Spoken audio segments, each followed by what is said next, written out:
เอาค่าใหม่สูงพี่น้องนั่นเองค่ะมีพี่น้องถามมาครับพี่น้องนะรถเท่านั้นกว่าไกลๆอ่ำไรหมักโลมันใหม่มาได้ดึกเป็นย้อนสั่งในเขานะเมื่อในกอเฮามาเฮียนฮู้จังหวัดค่ะมาค่ะพี่น้องเขาตีด้านในพี่น้องเขาค่ะมาค่ะเอาค่ารถเท่านั้นคณะเพราะว่าเขาขับกับต่างๆมันเย่าก็โลมันใหม่มาคณะพี่น้องคณะมันก็ตีไรใหม่คณะก้อยกามันตีอ่ำไรใหม่เฮี้ยงนั่นค่ะเนาะพี่น้องเนาะมันจะเขากว่าประมาณหมอก5-6 ลักเนี่ยก็มันใหม่เนี่ยมันก็ใหม่คณะเพราะว่าปลีกมันให้ตั้งตลับมันบีบจับกันนะค่ะเนาะมันเขาเหยียบปลีกในตลับมันบีบจับกันค่ะเนี่ยเพราะฉะนั้นก็มันก็ใหม่คณะพี่น้องนะพอเขาฮิตถึงหัวมันใหม่เขาเอามือมาห่างกันเองคณะพี่น้องนะครับห่างกันรอด้วยคณะมันดีอุ่นดุดลงมาคณะอุ่นไม่ก็มันเตรียมอะไรไม่แห้งคณะพี่น้องนะ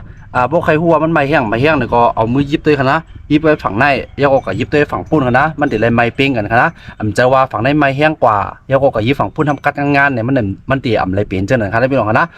พอถามว่าจ่องมันไม่พวกกว่าต่างๆมันเนี่ยมันก็ไม่คณะพี่น้องนะตั้งหน้าตั้งหลังมันก็ไม่หมดครับเพราะว่าปีเขามันเขาเหยียบมันติดนะพี่น้องเนาะมันก็ไม่คณะเพราะว่ากว่าเย้าก็มันไม่แห้งเพราะในจึงอันนั้นเดเอา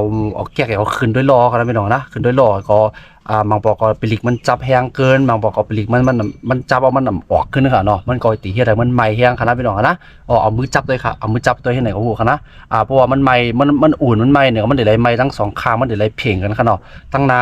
ตั้งหลังก็2 อันมันได้เป้งกันค่ะนะมันได้ไม่เป้งกันให้ไหนค่ะเนาะตั้งหน้าก็มันได้ไม่เป้งกันให้ไหนครับพี่น้องนะเพราะว่ามันไม่แห้งเหไผ่แล้วไผ่นึงก็พี่น้องเขาอันนั้นเตะเลยเจ็ดกันเนาะค่ะนะอย่าไปไหวกันนะพี่น้องนะเจ็ดกันครับเมียวค่ะนั่นก็เมี่ยงก็ครับพี่น้องครับมันก็มีหมกในครับพี่น้องค่ะค่าหมายสูงค่า